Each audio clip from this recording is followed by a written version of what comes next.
Dia terbangun duduk di singgasana batu, dikelilingi oleh para goblin yang bersujud di hadapannya. Dia sama sekali tidak tahu bagaimana dia bisa berada di sana atau mengapa makhluk ini menganggapnya sebagai raja dan tuan mereka. Hal terakhir yang diingat Ohumen adalah perjalanan pulang setelah bekerja dari fajar hingga senja sebagai manajer di sebuah organisasi elit. Dia benar-benar terkuras dan kelelahan.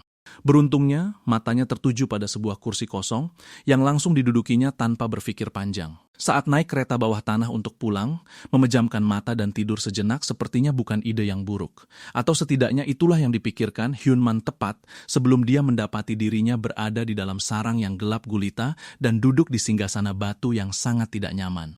Dia bertengger di atas sebuah tumpuan, sementara kerumunan besar goblin di bawahnya memadati sarang tersebut, merayakan kedatangannya dengan penuh kegembiraan. Mereka melompat-lompat kegirangan dalam kebahagiaan yang mutlak, menangis terseduh-seduh karena lega seolah-olah seorang penyelamat multijutawan baru saja muncul dari ketiadaan untuk menghapus semua masalah keuangan mereka. Sementara pemuda kita ini sibuk mengucek matanya, mencoba mencari tahu apa yang sebenarnya sedang terjadi. Dia jelas tidak sedang berhalusinasi, yang berarti kemungkinan lainnya sama-sama mengerikan. Andai saja ini semua cuma mimpi buruk. Namun jauh di lubuk hatinya, dia tampaknya sangat memahami betapa gawatnya situasi ini. Dia cukup yakin bahwa antara dia telah mati karena terlalu banyak bekerja selama 3 tahun berturut-turut atau akalnya sudah benar-benar putus. Melihat makhluk itu dari dekat, dia memperhatikan telinga mereka yang runcing, kulit hijau yang tak asing lagi, serta perawakan mereka yang kerdil. Dia berani bertaruh nyawa bahwa dia sedang melihat goblin, jenis makhluk yang biasanya ditemukan di novel fantasi atau permainan video. Yang membuat situasi ini semakin konyol adalah kenyataan bahwa dia dapat dengan jelas memahami ucapan mereka. Mereka memujanya sebagai tuan mereka sambil menangis bahagia. Bertemu dengan para goblin yang sangat fasih berbahasa Korea, pastinya sama sekali tidak pernah dia bayangkan. Terlebih lagi, dia sama sekali tidak tahu mengapa dia dinobatkan sebagai pemimpin mereka. Tepat pada saat itu, seorang anak goblin naik ke atas panggung dan menawarinya sepotong buah, memberi isyarat agar dia memakannya. Hyunmin memungut benda aneh tersebut, meskipun dengan enggan. Keraguannya berasal dari fakta sederhana bahwa dia belum pernah melihat buah semacam ini sebelumnya. Yang lebih menyeramkan adalah benda itu berdenyut, seolah-olah dia sedang memegang makhluk hidup. Semua mata tertuju padanya, penuh dengan antisipasi, menunggu momen saat sang penyelamat mereka menggigitnya. Menyadari apa yang diharapkan makhluk ini darinya, dia tahu bahwa menolak persembahan itu akan membuatnya terlihat sangat tidak tahu terima kasih. Namun sejujurnya, dia sama sekali tidak ingin benda menyeramkan ini berada di dekat wajahnya, apalagi di dalam mulutnya. Namun, alih-alih membiarkan rasa takut melumpuhkannya, dia membatin, persetan, dan langsung menggigitnya. Lagi pula, apa sih yang bisa terjadi selain dia mati karena keracunan makanan aneh? Namun, bertolak belakang dengan ekspektasi suramnya, matanya terbelalak saat lidahnya mengecap kelezatan yang luar biasa itu. Saat dia sedang asyik melahap buah paling lezat yang pernah dia cicipi, para goblin itu secara bersamaan kegirangan, bukan main. Mereka sangat gembira karena tuan mereka menyukai makanan itu. Tiba-tiba, rasa sakit yang menyiksa menusuk tengkoraknya, memaksanya untuk merangkak. Dia merasa sangat pusing. Namun sebelum kalian berasumsi, dia diracun, ternyata dia baru saja membangkitkan sistem levelingnya sendiri. Menurut jendela holografik yang melayang di depannya, dia saat ini adalah penguasa lembah batu merah, sebuah wilayah yang hanya dihuni oleh 47 goblin. Namun detail yang paling krusial adalah bahwa Hyunman hanya punya sisa waktu 4 hari dan 3 jam sebelum perang perebutan wilayah terjadi. Tentu saja, dia tidak tahu apa-apa tentang apa yang dimaksud dengan perang wilayah. Sistem menyadari kebingungannya dan segera menjawab rasa penasarannya. Singkatnya, dia harus mempertahankan sumber daya dan rakyat yang berada di dalam wilayahnya. Sesaat, Hyunmin terkejut, melangkah mundur saat dia mendengar suara sistem bergema langsung di dalam kepalanya untuk pertama kalinya. Meskipun begitu, dia segera menyadari bahwa fitur bernama Wiki yang terdaftar di statusnya lah yang menjawab pertanyaannya. Wiki menyela sekali lagi, lebih dari sekadar bersedia untuk membeberkan tentang asal-usul dan sejarah perang wilayah ini. Namun Hyunman sama sekali tidak peduli dengan omong kosong sejarah itu. Saat ini, yang ingin dia ketahui hanyalah di mana dia berada dan bagaimana dia bisa sampai ke sini dari kereta bawah tanah. Menurut Wiki, dia saat ini terdampar di alam iblis. Adapun koordinat pastinya, Wiki dengan tegas menolak untuk menjawab, mengklaim bahwa level wilayahnya terlalu rendah untuk mengakses informasi tersebut. Tak perlu dikatakan lagi, penyebutan alam iblis yang menakutkan itu membuatnya ketakutan setengah mati. Dia sangat ingin tahu lebih banyak tentang situasinya, namun Wiki tidak tertarik untuk menjelaskan apapun lagi sampai level wilayahnya meningkat. Setelah banyak bergulat dengan sistem keras kepala yang menolak untuk memberikan penjelasan ini, manusia yang malang itu kembali merosot di atas singgasananya yang tidak nyaman. Dia mulai mencubit dirinya sendiri, memberi dirinya sendiri harapan kosong, bahwa ini semua hanyalah mimpi buruk, di mana dia akan segera terbangun kapan saja. Namun jauh di lubuk hatinya, Hunman tahu bahwa dia hanya sedang menipu dirinya sendiri saat ini. Dia tidak punya pilihan selain menghadapi kenyataan. Setelah menyimpulkan semuanya, dia mengerti bahwa sistem ingin dia berperang, sebuah asumsi yang dibenarkan oleh Wiki. Dan rakyat yang seharusnya dia lindungi adalah makhluk mengerikan di hadapannya ini. Melihat kerumunan itu lagi, dia akhirnya menyadari betapa parahnya kekurangan gizi yang dialami oleh para bawahan barunya. Tidak mungkin dia bisa memenangkan pertempuran melawan siapapun dengan pasukan seperti ini. Lupakan soal berperang. Hunman benar-benar bisa menghabisi orang lemah ini sendirian jika dia mau. Karena yakin bahwa dia akan kalah jika terus begini, dia langsung bertanya tentang konsekuensi kekalahan. Sistem itu menjatuhkan bom kejutan atas permintaannya. Kalah dalam perang wilayah berarti dia bisa saja kehilangan nyawanya sendiri dalam prosesnya. Jika wilayahnya jatuh, nasibnya akan sepenuhnya berada di tangan penguasa musuh yang menang. Dan data historis menyatakan bahwa 99,95 kekalahan telah mengakibatkan eksekusi cepat bagi penguasa yang kalah. Hunman dipaksa untuk memperhitungkan betapa kacau dan putus asanya situasinya saat ini. Ironisnya, ini sangat mirip dengan omong kosong yang dia hadapi dalam kehidupan korporatnya. Diberikan anggaran nol, tenaga kerja kompeten nol, dan benar-benar hanya sebagian kecil dari waktu yang dibutuhkan, dia entah bagaimana masih diharapkan untuk memenuhi tuntutan konyol dari organisasinya. Namun pada akhirnya, dia selalu berhasil melakukan hal yang mustahil saat di bumi. Mengandalkan ketangguhan itu, dia memutuskan untuk menghadapi kesulitannya saat ini dengan keyakinan yang sama persis. Dia bertanya kepada sistem apakah memenangkan perang ini dan meningkatkan wilayahnya pada akhirnya akan memungkinkannya untuk pulang.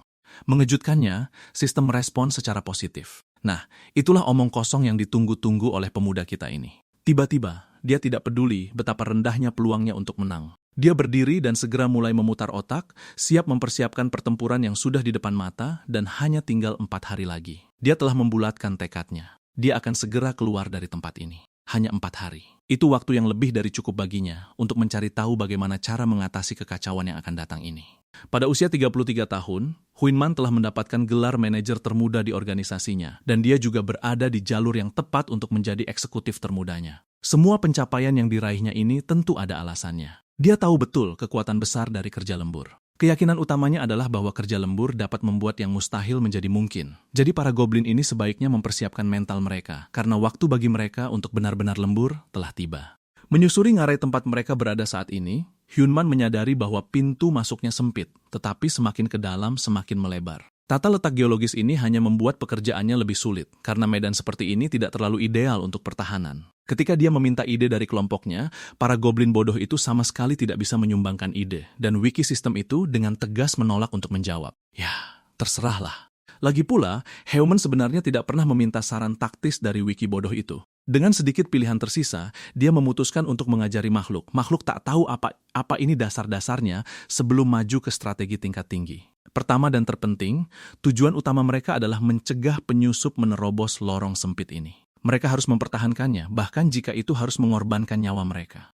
Namun, untuk mempertahankannya dengan sukses, Hunmin tahu bahwa mereka harus membuat persiapan yang matang. Dia memerintahkan para goblin untuk membentuk regu 10 orang yang bertanggung jawab untuk memanjat dinding ngarai, untuk menebang pohon dan membuat tongkat setinggi dirinya. Sayangnya, bukan saja makhluk ini sangat lemah, tapi mereka juga sama malasnya. Mereka benar-benar mulai saling tunjuk, berusaha keras menghindari tugas yang menuntut fisik seperti itu. Tapi sebagai penguasa baru dari sarang ini, Hunmin tahu persis bagaimana menggunakan otoritasnya. Dia mengancam para bajingan kecil itu agar berlari cepat untuk memenuhi tugas yang diberikan kepada mereka. Dia pun menyadari bahwa orang-orang ini persis seperti pekerja korporat tingkat bawah.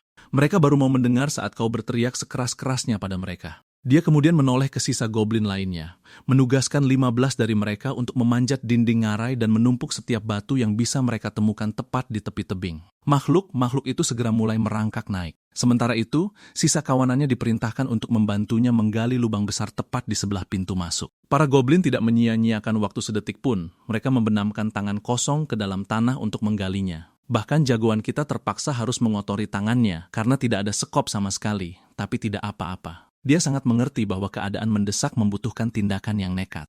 Pada penghujung hari, bongkahan batu besar telah disejajarkan di sepanjang tepi tebing, dan pasukannya telah berhasil mendapatkan tongkat runcing yang sangat dibutuhkan untuk digunakan sebagai tombak darurat. Setelah semuanya berkumpul, Hunman memastikan untuk memberikan pujian yang layak atas kerja keras mereka. Namun jika dilihat lebih dekat, mereka terlihat sangat kelelahan hanya setelah hari pertama persiapan.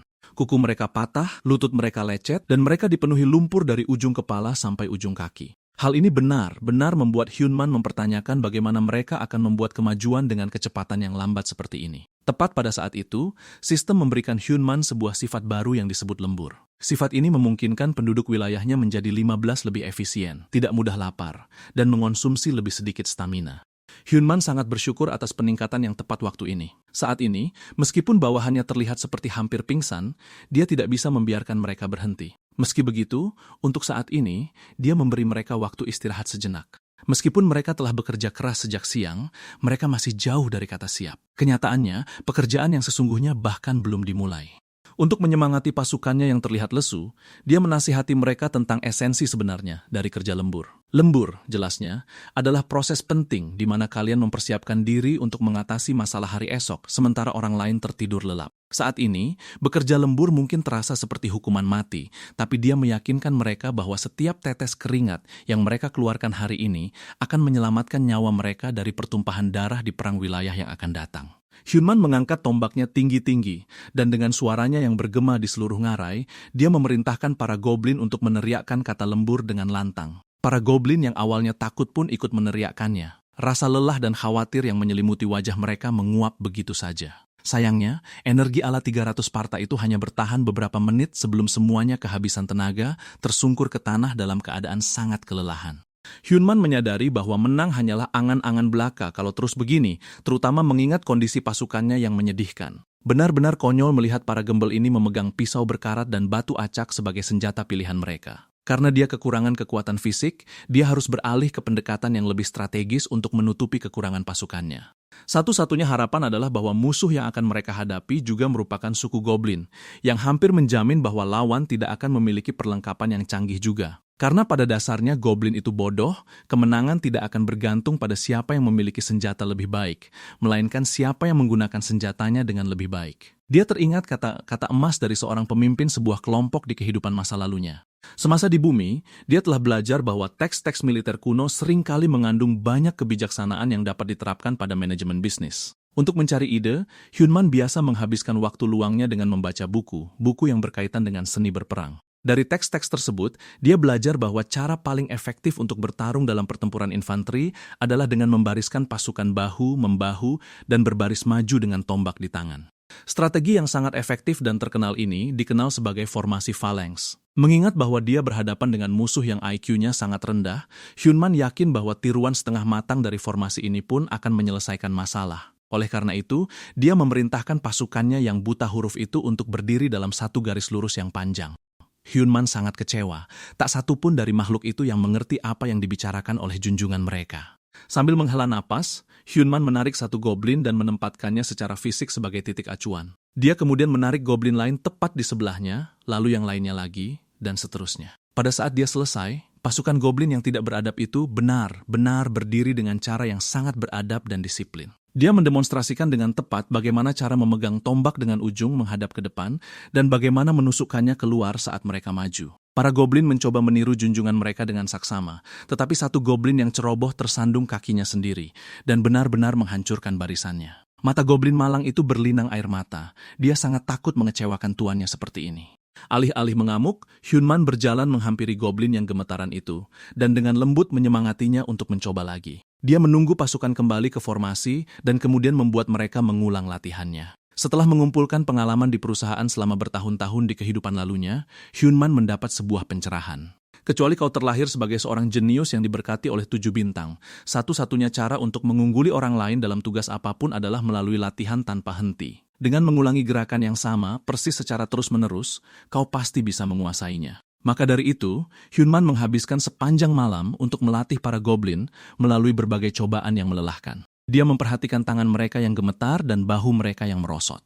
Hyunman sangat akrab dengan ekspresi khusus ini. Ini adalah ekspresi yang sama dari seorang karyawan baru yang menyeret dirinya sendiri ke kamar kecil untuk menangis setelah laporan ketiganya ditolak. Satu-satunya perbedaan yang akan dibuat oleh Hyunman di sini adalah dia tidak akan membiarkan para goblin ini menempuh jalan karyawan gagal yang menyerah. Dia akan membuat mereka mencoba lagi dan lagi sampai mereka berhasil.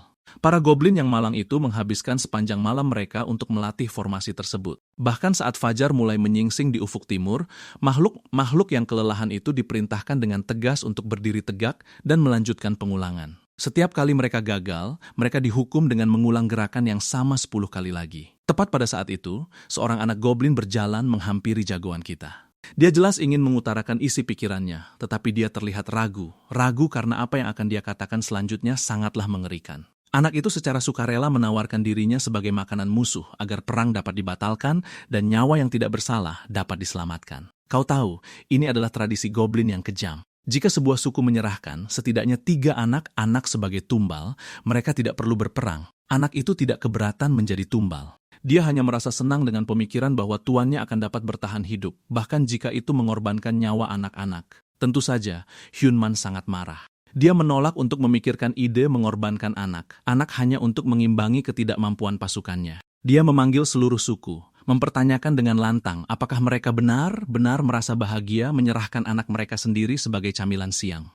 Dia menunjukkan bahwa jika mereka terus mengulangi siklus pengecut ini, pada akhirnya tidak akan ada yang tersisa dari suku mereka. Itulah tepatnya mengapa satu-satunya solusi terbaik yang mereka miliki adalah bertarung sampai mati. Lupakan soal menyerahkan anak-anak. Hyunman berseru dengan lantang bahwa dia tidak akan menawarkan sebutir pasir pun kepada siapapun selama wilayah ini berada di bawah kendalinya. Satu-satunya hal yang akan diterima oleh musuh mereka adalah serangan balasan yang menghancurkan dan tanpa ampun, begitu brutal sehingga mereka tidak akan pernah berpikir untuk mencari masalah lagi. Terbakar oleh pidatonya, seluruh kawanannya praktis bergetar oleh adrenalin. Dan begitu saja, kita langsung menuju ke momen saat perang perebutan wilayah secara resmi dimulai. Di bawah langit merah yang kelam, gerombolan goblin Bukit Hitam tiba. Menunggu tepat di sisi lain pintu masuk ngarai, berdirilah jagoan kita, didampingi oleh pasukan goblin disiplin yang telah sepenuhnya dibentuk kembali. Melihat pasukan musuh dengan ceroboh menerjang maju ke lorong sempit, Hyunman memberi bawahannya perintah terakhir untuk mengangkat tombak mereka. Para goblin itu langsung memasang kuda bertarung mereka saat musuh berbaris membabi buta ke arah mereka dengan kecepatan tinggi. Karena Hyunman telah bersiap dengan cermat untuk skenario terburuk yang mutlak, dia memperhatikan gerombolan yang mendekat dan tersenyum dengan rasa percaya diri yang menakutkan dan tak tergoyahkan, sehingga kau hampir merasa kasihan pada para idiot tak berotak yang dia hadapi. Semuanya telah disiapkan. Segelintir goblin telah ditempatkan di atas punggung bukit, siap untuk menjatuhkan batu-batu besar menggunakan tongkat pengungkil mereka. Oh Hyunman berdiri di belakang phalanx dari pasukan utama yang telah dilatih secara lembur untuk menghadapi invasi yang datang. Jumlah mereka kalah jauh dan kalah kuat. Dari segala aspek, para goblin Bukit Hitam lebih kuat dan jumlahnya lebih banyak. Beberapa tentara Hyunman tersentak, terintimidasi oleh serangan yang datang. Dia berteriak kepada mereka untuk tetap fokus dan mempertahankan posisi mereka, sampai para bajingan itu jatuh ke dalam lubang yang telah mereka gali dengan susah payah. Momentum pasukan Bukit Hitam terhenti begitu pasukan terdepan melihat jebakan yang menanti mereka. Dia memperhatikan dengan menahan napas, menunggu musuh pertama yang akan jatuh. Walaupun mereka bodoh, namun para goblin lawan tidaklah buta. Mereka segera berhenti seketika saat lubang tersebut mulai terlihat. Sialnya bagi mereka, jalurnya sempit dan mustahil untuk menyampaikan kabar ancaman itu ke barisan belakang. Tidak peduli seberapa keras barisan depan meneriaki barisan belakang, mereka tidak bisa menghentikan momentum dorongan ke depan. Tepat seperti yang direncanakan, ketika beberapa goblin pertama terjatuh, riam hijau pun mengikuti. Mereka menendang dan berteriak, tapi mereka yang berada di barisan terdepan telah tertelan oleh parit sederhana itu. Kepercayaan diri Oh Hyunman pun melonjak tajam. Musuhnya sama menyedihkannya dengan goblin-goblin miliknya. Melihat keberhasilan langkah pertama dari rencananya, dia yakin bahwa kemenangan ada di tangan mereka. Serbuan para goblin Bukit Hitam berlanjut selama beberapa waktu. Mereka dengan cepat mengisi lubang itu dengan tubuh-tubuh yang saling berdesakan. Semakin mereka meronta, semakin mereka terjerat. Itu adalah strategi yang sederhana, namun efektif. Namun setelah lubangnya terisi penuh, para goblin Bukit Hitam di barisan belakang formasi mampu menggunakan rekan mereka sebagai pijakan untuk melewati lubang tersebut. Mereka menginjak-injak sesama monster hanya untuk melanjutkan serangan. Begitu lebih dari separuh pasukan telah menyeberang, mereka mustahil untuk mundur. Bagian pertama dari rencana tersebut berhasil melumpuhkan sebagian besar pasukan musuh. Sekaranglah saatnya pertarungan yang sesungguhnya. Hyunman melatih anak buahnya dengan keras demi membuat goblin musuh menyesal karena pernah menginjakkan kaki di wilayahnya. Inilah saatnya untuk mempraktekkan hasil pelatihan tersebut. Rangkaian jebakan kedua pun dipicu. Batu-batu raksasa seukuran tubuh goblin menghujani para korban yang tidak menduganya. Di atas bukit, alur kerja berlangsung dengan sangat efisien. Para goblin dibagi menjadi beberapa pasangan, satu untuk menjatuhkan dan yang lainnya untuk memuat ulang batu. Menggunakan gravitasi sebagai senjata telah menghancurkan gelombang musuh berikutnya. Mereka memanfaatkan keuntungan medan tempur tersebut dengan sebaik-baiknya. Melihat betapa berkerumunnya Goblin Black Hill, hampir 100 dari serangan yang dijatuhkan mengenai sasaran. Strategi ini juga sangat efektif dalam menjatuhkan moral musuh. Hal itu menebarkan ketakutan di hati mereka yang melihat rekan-rekannya hancur tertimpa batu. Jumlah korban jiwa terus meningkat, namun para bajingan Black Hill itu tidak dapat berkomunikasi dengan baik, sehingga menyebabkan lebih banyak lagi korban berjatuhan. Mundur bukan lagi sebuah pilihan, namun terus maju ke depan hanya akan menjadikan mereka sasaran empuk. Dengan jumlah yang menyusut drastis, tidak tersisa pasukan yang cukup untuk memaksakan diri melewati tahap selanjutnya. Segelintir pasukan di barisan belakang memang selamat dari hujan batu raksasa di lubang jebakan, namun mereka tidak lagi memiliki keuntungan apapun. Maka dari itu, Oh Hyun-man membakar semangat pasukan utamanya agar mereka mengangkat tombak persis seperti yang telah dilatih.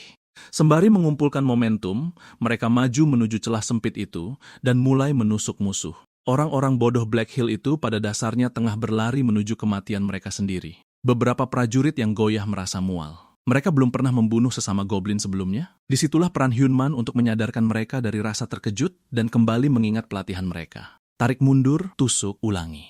Selama mereka mengingat apa yang telah tertanam pada otot yang kelelahan itu, mereka akan terus menambah jumlah pembunuhan. Mereka tidak boleh memberikan celah sedikit pun. Formasi harus dijaga agar tetap rapat, saling berdampingan satu sama lain. Hyun-man bergerak layaknya seorang jenderal lapangan sejati. Dengan setiap musuh yang berhasil ditumbangkan, kepercayaan diri para goblinnya semakin meningkat. Di setiap perintah untuk maju, pergerakan dan tusukan mereka pun menjadi semakin luwes. Pada titik ini, para goblin Black Hill merasa ketakutan setengah mati. Mereka belum pernah menghadapi pasukan infanteri yang terorganisir seperti ini sebelumnya. Beberapa dari mereka mencoba untuk mundur, namun mereka langsung menambah populasi korban yang terus bertambah di lubang jebakan goblin itu. Oh Hyun-man bahkan tidak mengangkat tombaknya sekalipun, namun dia mampu mengubah suku yang melarat menjadi sarang para petarung buas. Hujan batu raksasa terus berjatuhan dari atas, sementara dinding pertahanan tombak menekan dari arah depan. Mereka telah merebut keunggulan mutlak. Dia mendorong anak-anak buahnya untuk membuka mata dan menyaksikan hasil kerja keras mereka yang membalikkan keadaan dalam pertempuran yang nyaris kalah. Mereka menang telak hingga bos suku Black Hill harus turun tangan langsung. Sesosok goblin berkulit merah yang lebih tinggi dan lebih berotot dari goblin manapun yang pernah dilihatnya berjalan maju ke garis depan. Setiap langkahnya memicu getaran di seluruh jurang. Dia menarik napas panjang dan mengancam sebelum melepaskan raungan purba yang menyedot udara keluar dari jalan sempit tersebut. Goblin besar itu berjongkok dan memusatkan energinya ke arah kedua kakinya. Dalam satu lompatan saja, dia melompati lubang jebakan yang dipenuhi oleh rekan-rekannya. Dia mendarat tepat di hadapan formasi phalanx, sontak menakuti anak-anak buah Hyun-man. Penguasa Black Hill, sang hobgoblin, merasa kecewa saat melihat betapa tidak mengesankannya penguasa baru lembah batu merah itu. Oh Hyun-man tetap menjaga ketenangannya, meskipun dia merasa sedikit tegang. Hobgoblin itu tampak sangat tangguh. Dia menggunakan kepandaian bicaranya untuk memancing amarah iblis yang tampak seperti terbakar sinar matahari itu, dan hasilnya sangat efektif. Hobgoblin itu menantangnya untuk tidak melibatkan para kroko dalam pertarungan ini dan membiarkan para penguasa menyelesaikannya secara duel 1 lawan 1. Hyun-man menatap si dungu bertubuh besar itu dengan nada mengejek sebelum memberikan anggukan tipis kepada anak buahnya yang berada di atas bukit. Selanjutnya, dia kembali memprovokasi si Hobgoblin, bersikap layaknya seorang bos besar. Saat ditanya apakah dia takut menerima tantangan tersebut, Hyun-man justru terus memberi isyarat kepada pasukan pelempar batunya untuk melakukan tugas mereka dengan mengayunkan kedua lengannya. Hobgoblin itu menafsirkan gerakan anehnya tersebut sebagai pertunjukan rasa takut yang menyedihkan. Gemetar sebelum bertarung merupakan tanda dari seorang penguasa yang payah. Pada akhirnya, si Hobgoblin bodoh itu sudah muak dengan segala aksi gaya-gayaan dan omong kosong tersebut. Sebelum dia bisa menyerang, sebuah batu raksasa seukuran kepalanya menghantam tengkoraknya dan mengguncang otaknya. Itu memang tidak cukup untuk membuatnya pingsan. Dia mendongak ke atas dan menuntut agar tidak ada yang mencampuri duel sucinya ini. Namun bukannya berhenti, dia justru menjadi sasaran hujan batu raksasa yang jauh lebih parah. Anak-anak buah di atas bukit itu benar-benar penembak jitu andal. Mereka mengubur bajingan itu dalam sekejap mata. Beberapa buah batu menghantam dengan cukup keras dan cepat untuk menghancurkan tubuh sang hobgoblin hingga dia berhenti bernapas. Oh Hyun-man sama sekali tidak memedulikan soal kehormatan. Kemenangan adalah segalanya bagi dirinya. Untuk apa dia mengambil resiko terluka ketika pertempuran tersebut sudah berhasil dimenangkan? Dengan tersingkirnya sang hobgoblin, sistem kini mengakui kemenangannya atas para goblin Black Hill. Hyun-man mengangkat tombaknya dan mengumumkan kemenangan mereka dengan lantang, yang seketika membangkitkan semangat seluruh pasukannya. Para goblin lembah batu merah akhirnya merasakan kemenangan pertama mereka setelah selalu menelan kekalahan dalam setiap peperangan yang pernah mereka alami. Ada beberapa goblin Black Hill yang berhasil selamat dengan cara merangkak keluar dari lubang jebakan. Barisan penombak menyadari keberadaan musuh yang tersisa itu dan berlari untuk membasmi mereka semua hingga tak bersisa. Namun sebelum mereka bisa mengeksekusi sisa-sisa dari pihak yang kalah, Hyunman memerintahkan mereka untuk menahan tombaknya. Anak-anak buahnya tampak kebingungan mengapa bos mereka malah melarang melakukan apa yang biasa dilakukan oleh para pemenang. Dalam benak mereka, jika mereka menyisakan satu saja bajingan Black Hill, mereka pasti akan diserang lagi di masa yang akan datang. Belum lagi penderitaan yang telah mereka alami berulang kali di tangan suku kejam tersebut. Oh Hyunman tidak berpikiran seperti itu. Dia mengajarkan anak buahnya bahwa membunuh musuh yang sudah dikalahkan hanya akan mengubah musuh tersebut menjadi sesosok mayat. Namun dengan membiarkan musuhnya tetap hidup, musuh tersebut akan menjadi sumber daya baru. Maka dari itu, upaya penggabungan besar-besaran pun mulai dijalankan. Hyunman duduk di atas singgasananya, dikelilingi oleh seluruh rakyat dan sumber daya yang telah mereka kumpulkan. Berdasarkan keterangan dari sistem, wilayah kekuasaannya kini meningkat ke level 2, dan dia telah menyerap 213 penduduk baru, yang membuat total populasinya menjadi 260. Saat ini, mereka memiliki sedikit persediaan daging kering, beberapa macam buah-buahan, dan juga tumpukan potongan kulit usang. Dia juga memperoleh karakteristik infanteri rapat yang baru, di mana ini sedikit meningkatkan moral serta pertahanan pasukannya saat mereka berada di dalam formasi. Kenaikan level ini memberinya akses informasi yang jauh lebih luas melalui sistem wiki yang mengungkapkan bahwa lokasinya saat ini berada di lantai 12 dari alam iblis bawah tanah.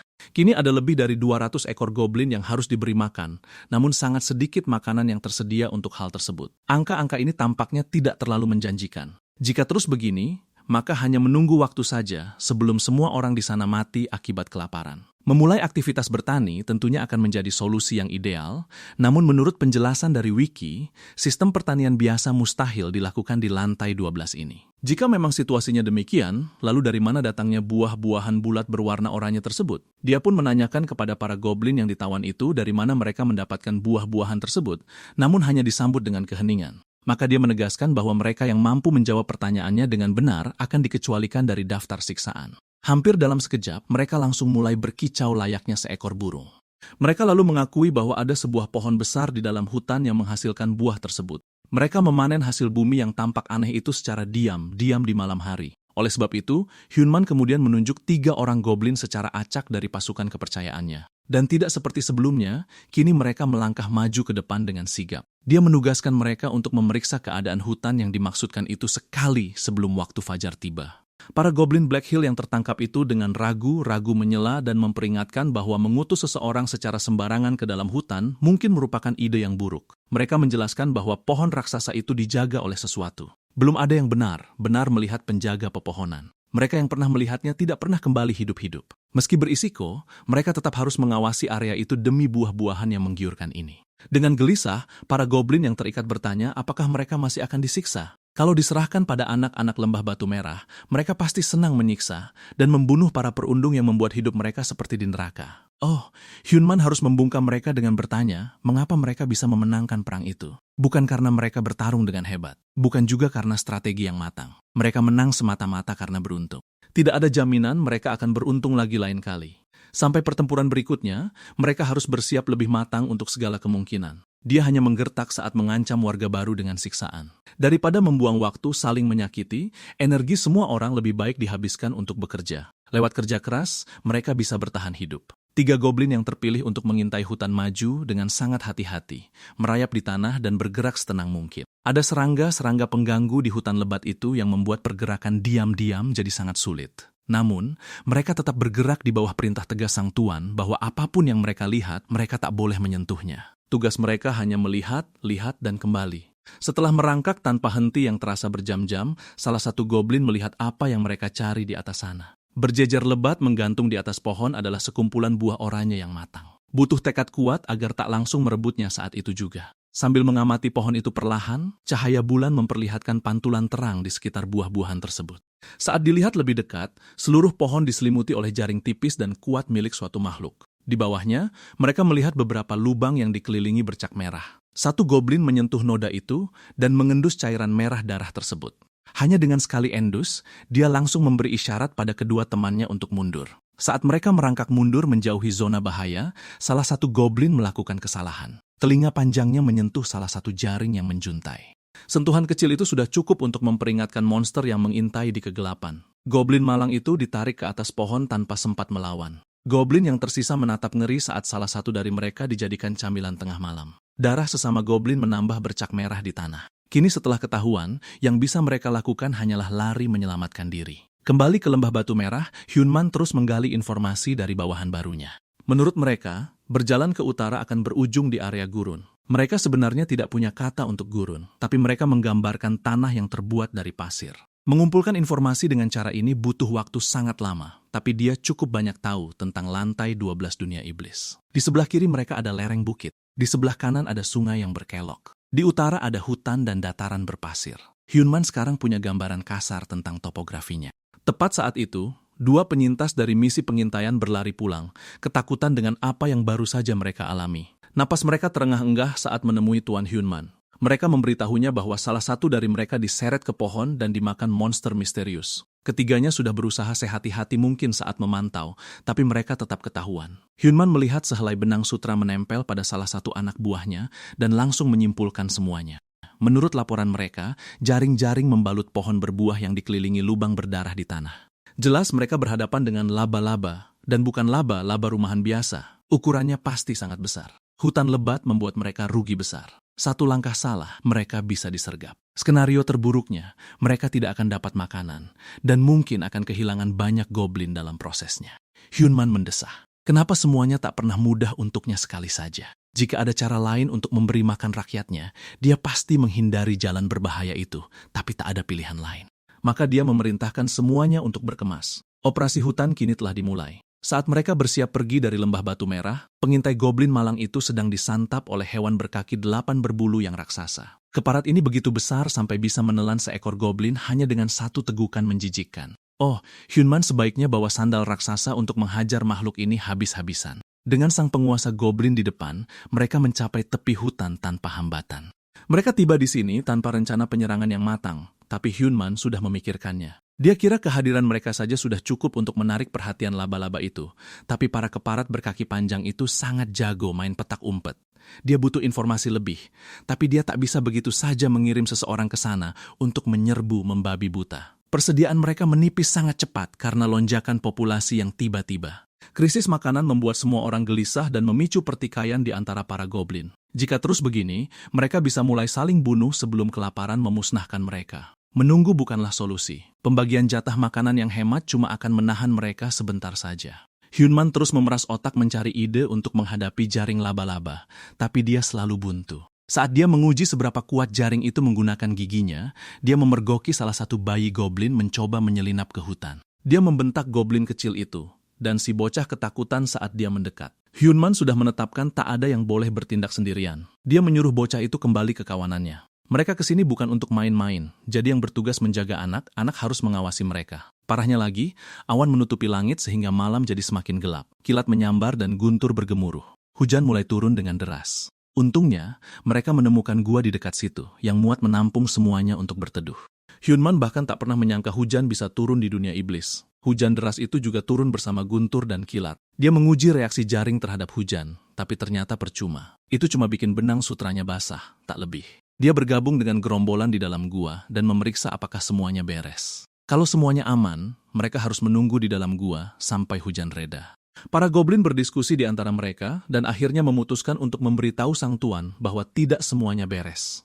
Mereka menghitung jumlah pasukan dan menyadari satu goblin hilang. Hyunman memeriksa ulang dan mendapati bahwa salah satu si brengsek hijau itu tidak ada. Menurut anak-anak itu, si kecil berbandana merah pergi ke hutan sendirian tadi saat tak ada yang melihat. Hyunman mulai merasa sakit kepala, jadi dia memaksa dirinya untuk tenang.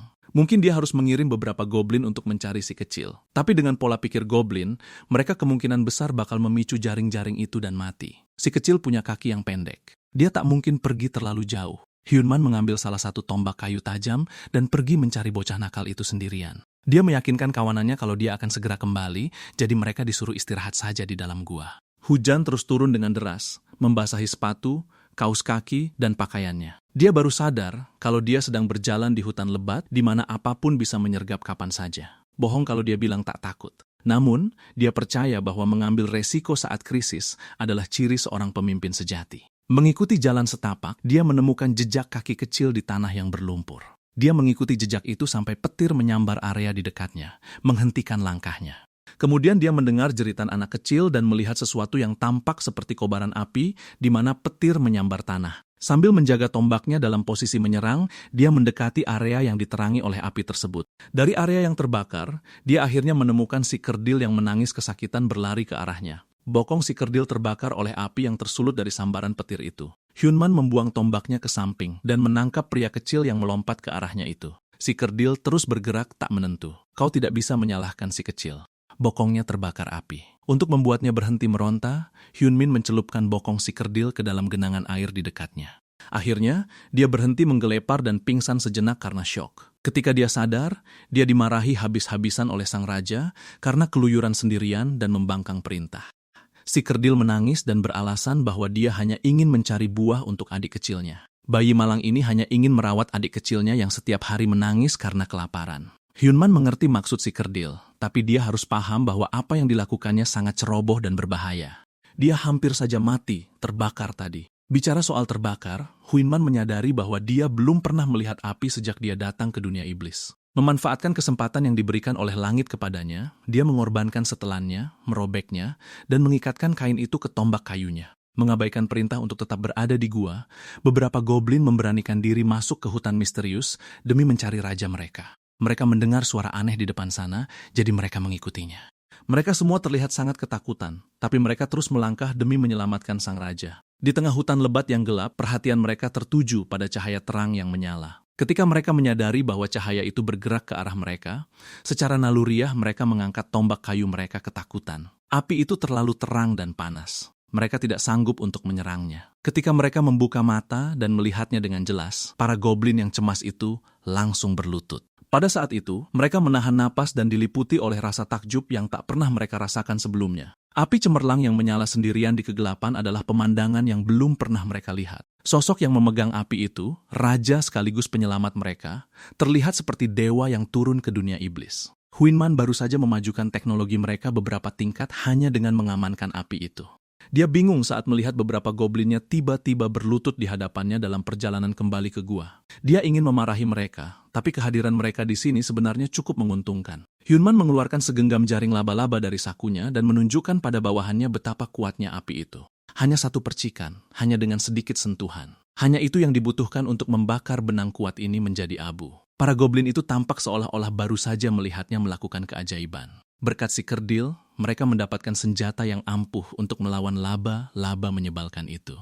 Mengingat kontribusinya, memanggilnya si kerdil rasanya tak lagi pantas. Jadi, Heman memutuskan untuk memberikan nama pada si kecil itu. Mulai sekarang, dia akan dipanggil Kim Prometheus, singkatnya Kimpro. Benar-benar nama yang luar biasa. Sebagai sosok yang membawa api ke perkampungan goblin, nama itu sangatlah cocok. Sistem memberitahunya bahwa efek dari pemberian nama telah diaktifkan untuk pertama kalinya. Kim Prometheus diselimuti oleh cahaya dunia, namanya resmi tercatat. Entah karena alasan apa, pria kecil itu melayang untuk sesaat. Rasa penasaran Hyunman terpancing, dan dia bertanya pada Kimpro, apakah dia merasakan sesuatu yang berbeda. Goblin lainnya tidak tahu apa yang sebenarnya terjadi, tapi mereka terus meneriakkan nama Kimpro. Namun, sekarang bukan waktunya untuk terlalu bersemangat. Hyunman memerintahkan semuanya untuk berkumpul, agar mereka semua bisa mendapatkan nama yang layak. Setelah itu, giliran mereka untuk menghabisi laba-laba jelek itu. Hujan deras dan gelapnya malam tidak akan mungkin bisa menghentikan seorang pria dengan misi dan obor di tangannya. Di belakang manajer Oh Hyunman, seluruh batalion goblin pembawa tombak mengikuti dari dekat. Anggota termuda di pasukan itu, Kim Prometheus, telah dilengkapi dengan senjata penuh. Tak lama setelah berkumpul, mereka mencapai area sarang laba. Laba menggunakan pohon buah-buahan sebagai tempat berburu mereka. Untuk memulainya, manajer O dengan berani membakar buntalan mangsa yang terperangkap dalam sutra kuat itu. Saat isi buntalan itu terungkap, Kimpro kecil hampir pingsan karena syok. Terbungkus dalam salah satu kepompong adalah seorang pengintai goblin yang tertangkap sebelumnya. Suara gemeretak api yang membakar buntalan mangsa itu memperingatkan para laba-laba bahwa sekumpulan daging segar baru saja tiba. Para laba-laba terbiasa menerkam target mereka dalam kegelapan, tapi dengan adanya obor, serangan mereka bisa ditebak dengan jelas. Manajer O mengayunkan tongkat apinya dan membiarkan laba itu merasakan sensasi terbakar untuk pertama kalinya. Laba itu memekik seperti pecundang dan buru-buru mundur ke balik pepohonan. Serangga arachnida ini adalah makhluk berdarah dingin. Mereka membenci api. O bisa saja membakar seluruh hutan untuk mengusir makhluk-makhluk ini, tapi itu pastinya akan mengubah sumber makanan yang dapat diandalkan menjadi abu. Sebelum dia bisa memikirkan solusi yang lebih terkendali, laba-laba lain merangkak keluar dari lubang mereka untuk berpesta. Mereka semua berbalik dan mengarahkan pantat mereka ke manusia yang berani membakar salah satu dari mereka. Rentetan jaring kuat mengincar manajer O, memaksanya menghindar agar tidak terbungkus dalam kepompong sempit yang menyesakkan itu. Kimpro yang malang tidak bisa menahan rasa stres dari semua ini. Batalion tombak goblin dilanda kepanikan. Mereka sama sekali tidak tahu harus berbuat apa atau bagaimana merespons perintah raja mereka. Mereka secara naluriah ketakutan pada laba-laba yang menguasai hutan itu. Daripada menuruti permainan kotor mereka, manajer O berinisiatif untuk memulai serangan. Dia menerjang arachnida terdekat, membakar setiap jaring yang menghalanginya, dan mengayunkan obornya ke mimpi buruk yang menyebalkan itu. Begitu cukup dekat, dia menggunakan tombak kayunya untuk menumpahkan darah pertama. Dia menusuk perut laba-laba yang melarikan diri, membuat darah dan isi perutnya tumpah ke tanah. Setelah menarik keluar tombaknya, laba-laba itu jatuh tak bernyawa, bermandikan darahnya sendiri. Setiap goblin di sekitarnya melihat bagaimana dia seorang diri menjatuhkan musuh yang tampaknya tak terkalahkan itu. Dengan percikan motivasi itu, manajer O membangkitkan semangat anak buahnya dengan pidato yang menggebu tentang bagaimana selama mereka memiliki api, tidak ada yang perlu ditakutkan. Prajuritku, majulah. Prajuritku, berteriaklah. Prajuritku, mengamuklah. Dari semua goblin, Kimpro adalah yang pertama memenuhi panggilannya. Pria kecil itu memungut tombak kecil dan obornya, lalu bergabung dengan sang raja di garis depan. Sisa batalion dengan cepat mengikutinya, menaruh kepercayaan penuh pada manajer O. Dengan hilangnya hambatan mental berupa rasa takut, mereka mulai membantai laba-laba itu secara massal. Setiap tusukan membuahkan kematian. Setiap ayunan membakar jaring-jaringnya. Malam itu, hutan utara bermandikan darah arachnida. Kimpro menunjukkan pada semua orang bahwa terlepas dari ukurannya, dia punya keberanian yang ganas. Dia dipenuhi dengan rasa bangga dan percaya diri. Dia berharap rajanya melihat bagaimana dia menaklukkan laba-laba yang lebih besar darinya. Namun saat dia melihat sekeliling, dia melihat manajer O terlalu maju sendirian dan dalam bahaya. Dia mengacau. Dia menjadi terlalu sombong dan melangkah beberapa meter terlalu dekat. Dia tidak pernah menyangka bahwa laba-laba itu cukup pintar untuk mengordinasikan serangan mereka hanya padanya. Mereka memastikan untuk mengambil obor dari tangannya sebelum membungkusnya dalam sutra dari berbagai sudut. Menghindar tak pernah menjadi pilihan. Melihat raja mereka diseret oleh binatang buas nan kejam di hutan, moral batalion goblin pun anjlok. Mereka mematung saat bos mereka dibungkus menjadi kepompong yang tak bisa dihindari. Alih-alih mengkhawatirkan dirinya sendiri, hal terakhir yang dipikirkan manajer O adalah nasib suku dan para goblinnya. Tanpa dia sebagai pemimpin, mereka kemungkinan besar akan kembali ke kehidupan menyedihkan, di mana yang mudah dikorbankan demi bertahan hidup. Dengan perasaan yang meluap-luap, Kimpro berlari menuju kepompong yang semakin tebal itu. Goblin lain berusaha memperingatkan si kecil agar kembali, tetapi Kimpro tidak peduli. Beberapa laba-laba melihat goblin kecil itu mendekati sarang mereka dan langsung bertindak. Namun sebelum ia terperangkap jaring seperti tuannya, tekad Kimpro untuk menyelamatkan manajer O memicu sesuatu yang istimewa. Dia mungkin belum lama mengenal manajer O, tetapi dia telah menerima pria itu sebagai tuan dan penyelamatnya dengan sepenuh hati. Sebagai hasilnya, efek pemberian nama pun aktif. Perlindungan api telah bereaksi, menganugerahkan Kim Prometheus sepasang sayap api. Hasratnya untuk menyelamatkan sang tuan begitu kuat hingga bermanifestasi ke dalam bentuk fisik. Kimpro melompat dan terbang, merentangkan lengan kecilnya untuk membebaskan manajer O. Sayap apinya mengepak dan menebas jaring-jaring itu, menjatuhkan buntelannya ke tanah. Jarak jatuhnya lumayan tinggi. Syukurlah, jaring sutra itu menahan benturannya. Kim tetap berada di atas buntelan itu sampai sayap apinya membakar habis semua jaring yang mengikatnya. Beberapa saat kemudian, manajer O terbangun, kebingungan melihat goblin kecil itu menangis di pangkuannya. Kimpro baru saja melakukan hal yang mustahil, sementara manajer O bersyukur karena berhasil diselamatkan. Dia akan sangat berterima kasih jika goblin api kecil ini menyingkir dari pangkuannya sebelum dia hangus terbakar. Dia meletakkan bayi goblin itu ke tanah dengan lembut, lalu Kimpro kembali fokus. Menggunakan seluruh tekadnya, ia secara naluriah menarik kembali sayap apinya ke dalam punggung. Harus diakui, manajer O terkesan dengan bagaimana anak itu melakukannya. Kimpro merasa sangat hebat dan bangga pada dirinya sendiri setelah membuktikan bahwa dia bisa mengendalikan kekuatan barunya secara sadar. Sekadar memberikan nama pada anak itu mampu membangkitkan kemampuan yang sangat berdampak. Pada dasarnya ini mengubah Kimpro menjadi pemantik api terbang portabel. Setelah diamati lebih dekat, dia menyadari bahwa api si kecil sama sekali tidak meninggalkan bekas luka bakar di kulitnya. Setelah tidak lagi memikirkan resiko terbakar hidup-hidup, manajer O memindai sekelilingnya untuk mencari ancaman lain. Pertunjukan api Kimpro pasti telah menakuti para laba-laba, membuat mereka lari terbirit-birit dari sarang. Namun ada satu laba-laba yang tampaknya tidak gentar melihat api tersebut, seekor laba-laba yang jauh lebih besar dan kekar. Bos laba-laba ini membuat laba-laba raksasa lainnya terlihat berukuran normal. Pekikannya terdengar serak dan menebarkan ketakutan. Dengan tergesa-gesa, manajer O meraih tombak kayunya, bersiap untuk membela diri jika diperlukan. Saat dia meneriakkan perintah kepada pasukannya, bos laba-laba itu perlahan mundur bersama yang lain, sembari terus mengawasinya. Tak satu pun pemimpin dari kedua suku tersebut berani mengalihkan pandangan. Setelah bos laba-laba dan bawahannya menghilang ke dalam hutan, manajer O akhirnya bisa bernapas lega. Embusan napas lega keluar dari mulutnya. Dia pikir dia harus menghadapi pertarungan bos yang tidak seimbang saat itu juga. Adrenalinnya mereda, dan dia pun jatuh terduduk saat kakinya kehilangan tenaga. O meresmikan kemenangan mereka, dan para goblin bersorak merayakannya layaknya orang bodoh. Mereka mengeluh-elukan Sang Tuan dan Kimpro, para pahlawan yang telah mengalahkan suku laba-laba. Beberapa goblin begitu heboh sampai mereka menari breakdance dan meniru gaya Michael Jackson. Para pengecut ini sangat tidak berguna di saat genting, jadi mereka menebusnya dengan menyemangati mereka yang telah bekerja keras demi kemenangan. Syukurlah, mereka menebus kesalahan dengan bekerja sepanjang malam selama musim panen pertama mereka. Manajer O menyadari bahwa bercocok tanam adalah hal yang mustahil di substrat manapun di alam iblis ini. Hal itu membuat keberadaan buah-buahan yang bisa dimakan ini semakin membingungkan. Saat dia sedang beristirahat, seorang goblin berlari menghampirinya dengan pesan mendesak. Dia terlalu sibuk dengan rencana besar untuk membudidayakan buah itu demi menyelesaikan masalah pasokan makanan mereka, sehingga goblin pembawa pesan itu harus bertingkah konyol untuk menarik perhatiannya. Manajer O meminta maaf karena tidak memperhatikan. Dia hanya sedang tenggelam dalam pikirannya sesaat. Segera setelah pembawa pesan itu mengatur napasnya, ia menyampaikan kabar mendesak tersebut. Seekor monster buas telah muncul di tengah-tengah mereka. Merasa terganggu dengan pesan itu, ia mengikuti sang pembawa pesan untuk melihat apa yang sebenarnya terjadi. Ternyata di dalam salah satu buntelan jaring itu, seekor monster buas benar-benar terperangkap. Bentuknya seperti anak serigala yang mungkin masuk ke dalam perangkap laba-laba.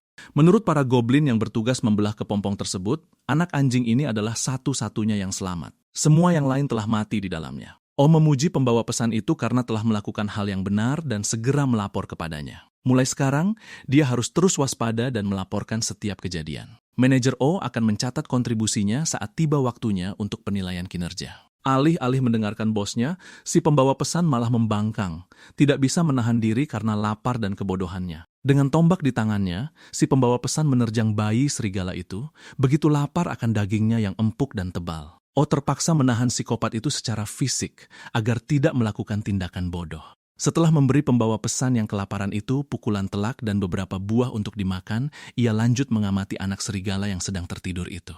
Perlahan-lahan, ia mulai menunjukkan tanda akan terbangun. Rengekan pelan terdengar bersamaan dengan tubuhnya yang gemetar lemah. Ia mempertimbangkan kemungkinan bahwa membiarkan anak serigala ini terikat pada sukunya bisa menjadi aset berharga bagi wilayah mereka kelak. Namun jika dia bertindak agresif dan membahayakan para goblin, manajer O harus mengambil keputusan berat untuk melumpuhkan ancaman menggemaskan itu. Akhirnya, anak anjing itu mampu berdiri dengan benar. Kaki-kaki mungilnya menopang tubuhnya yang ringan. Dengan langkah gemetar, anak anjing kecil itu melangkah hati-hati keluar dari kepompong yang terbuka. Manajer O mempertajam indranya, menjaga kewaspadaannya. Kapan saja, gumpalan bulu ini bisa menjadi buas dan menyerang. Sebelum dia atau siapapun sempat bereaksi, anak serigala yang pincang itu tiba-tiba melesat dengan tenaga buas dan menerjangnya. Kimpro ingin mendorong tuannya agar terhindar dari bahaya, tetapi jaraknya terlalu jauh. Anak serigala itu dengan penuh semangat merobohkan manajer O ke tanah. Siapapun yang berada di posisinya tidak akan pernah bisa bangkit lagi. Seekor anak serigala yang lucu menjilati wajahmu dengan riang. Kenapa kau ingin menghentikannya? Ia menoleh pada Kimpro dan memperkenalkan si kecil itu sebagai junior terbaru di suku ini. Anak ini tidak berkulit hijau. Ia berjalan dengan 4 kaki dan ditutupi oleh bulu yang lembut. Meskipun begitu, dia akan menjadi anggota terbaru Goblin Lembah Batu Merah. Anak serigala yang belum diketahui jenisnya ini telah resmi dipekerjakan sebagai maskot baru mereka. Beberapa jam kemudian, manajer O memeriksa hasil panen dan terkejut bahagia melihat jumlahnya.